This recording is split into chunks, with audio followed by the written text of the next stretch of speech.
Thanks for giving me a moment to share a few thoughts during the final meeting of my time on the council. I have a few words, and if I finish early, I'll tell you about a little game you can play after I'm gone. In my time, I have learned that each decision that we make is but a tiny link in a long, unbroken chain. Yet each step forward can nevertheless make a change that outlasts our children's lives and our grandchildren's lives, and even the lives of entire nations.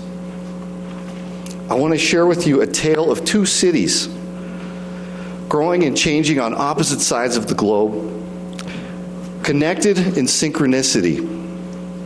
When the pioneers arrived here on the 24th of July in 1847, the land beneath Salt Lake City was inhabited by the Northwestern Shoshone people. On some maps, however, this land was known as Mexico. But the new arrivals renamed the land underneath our city as the state of Deseret.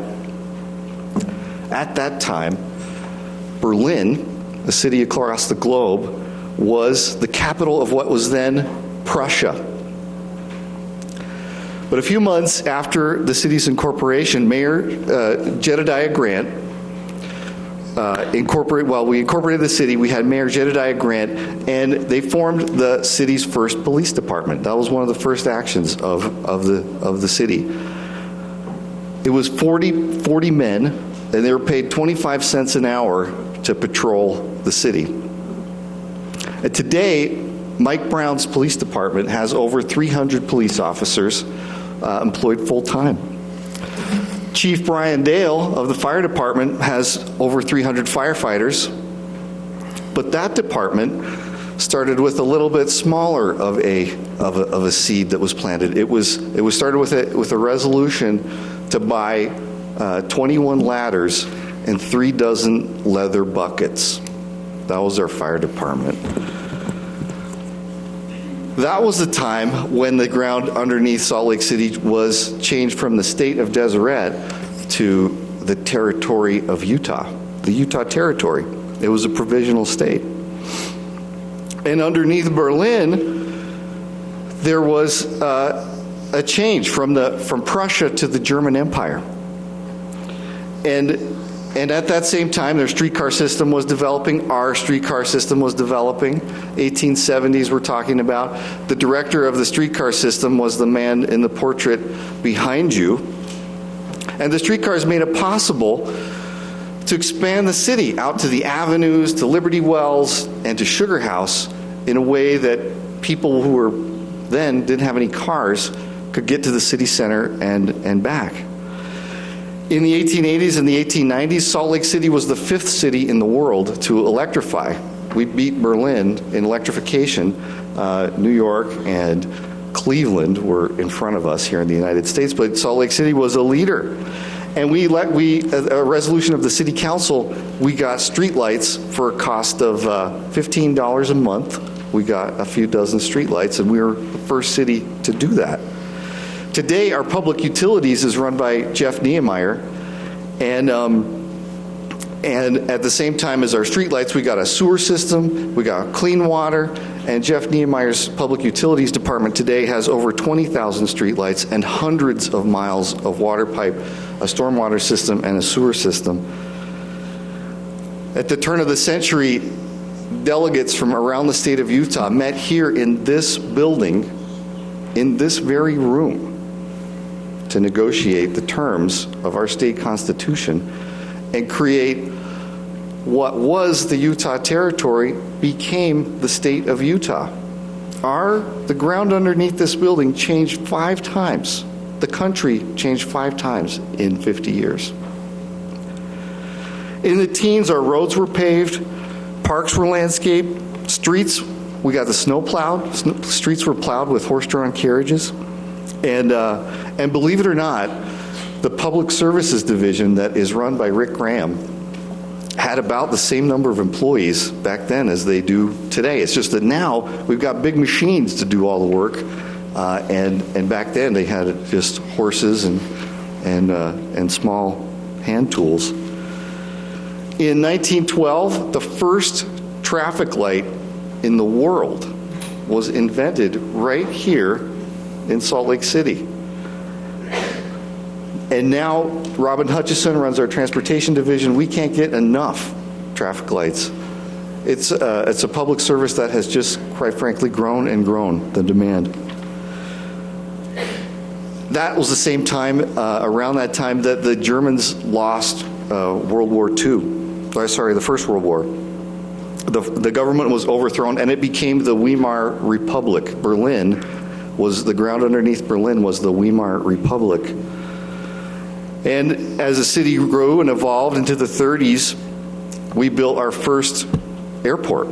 It was a $50,000 airport. I bring it up because Maureen Riley, our airport director today, has guided us to the precipice of $1 billion investment in our airport. And the year that we built our airport was the year Adolf Hitler came to power in Berlin, claiming the ground away from the Weimar Republic and into what was then known as the Third Reich. As a response to the war effort, our Economic Development Division of the 1940s won a huge contract to attract the Remington Munitions Company to put a plant right out on Redwood Road, a few blocks west of where I live today. And it was a win that Jill Remington Love would be proud of, our Economic Development Director, although there's no relation to the Remington Arms Company. The jobs were to make armaments and bombs to be used in Berlin to defeat the Nazis.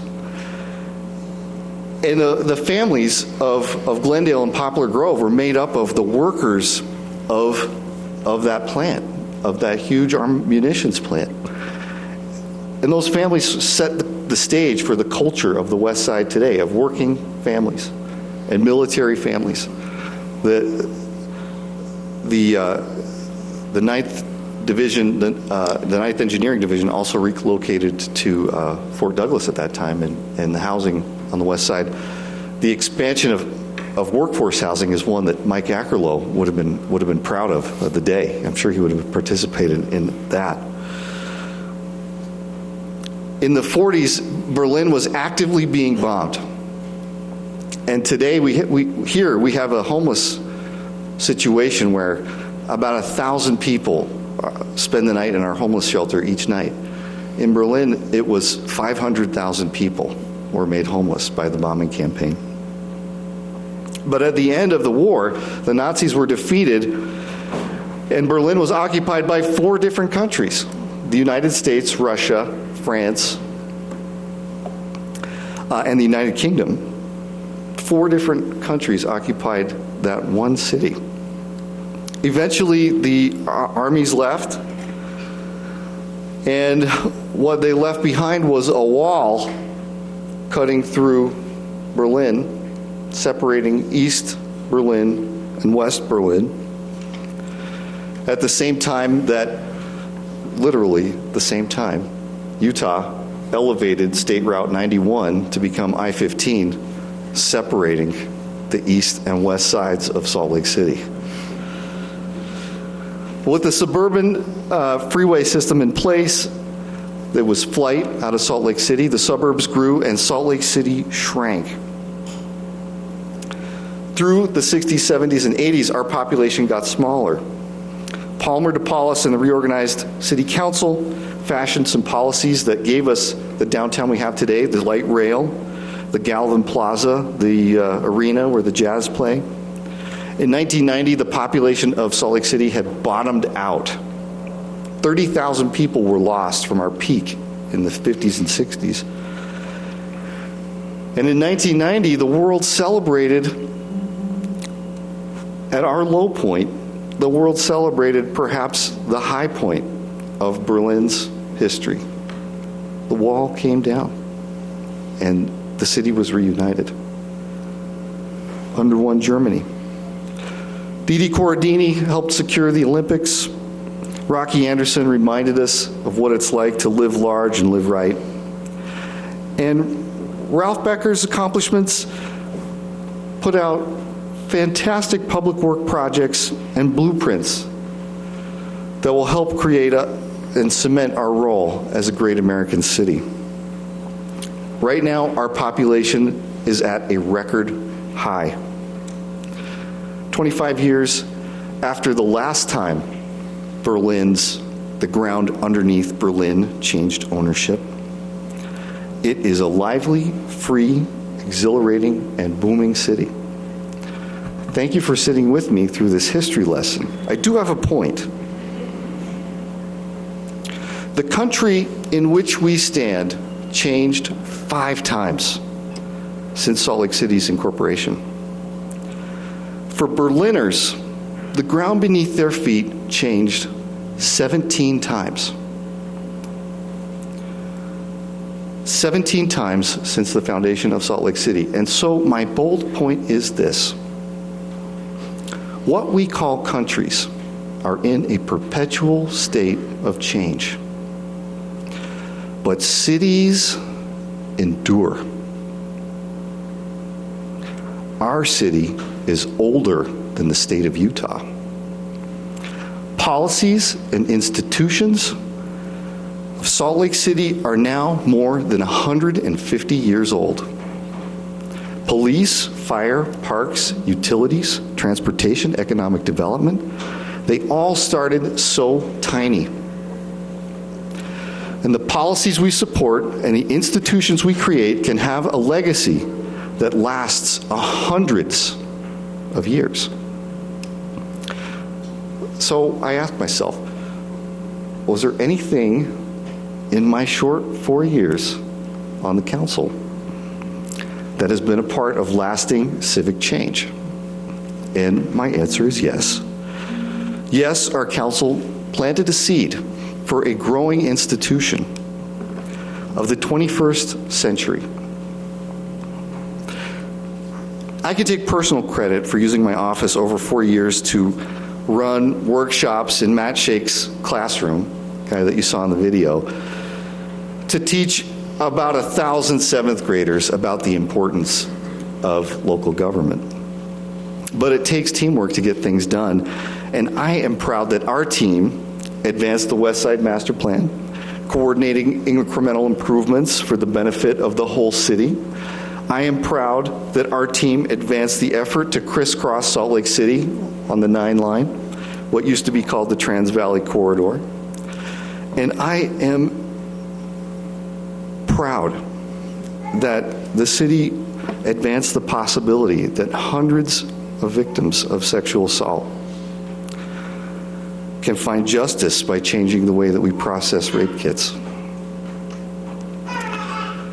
But the real seeds of change are planted with the help of you, and you, and you, and you.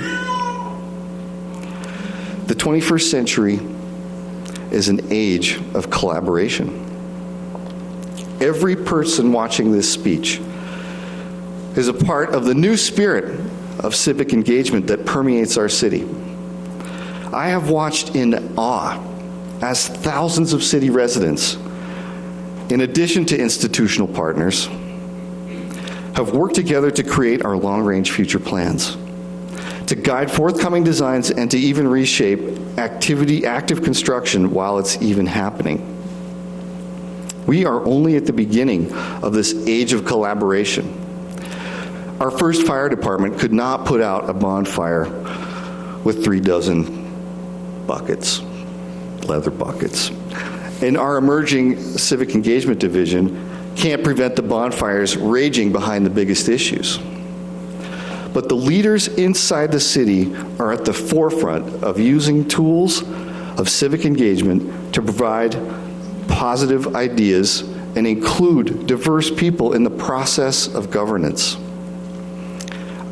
I wish that today I could name our civic engagement manager to stand alongside the chiefs of police and the chief of fire, because coordinating the participation of the citizens of Salt Lake City in our own governance is the emerging public service of the 21st century. You are the future of our city.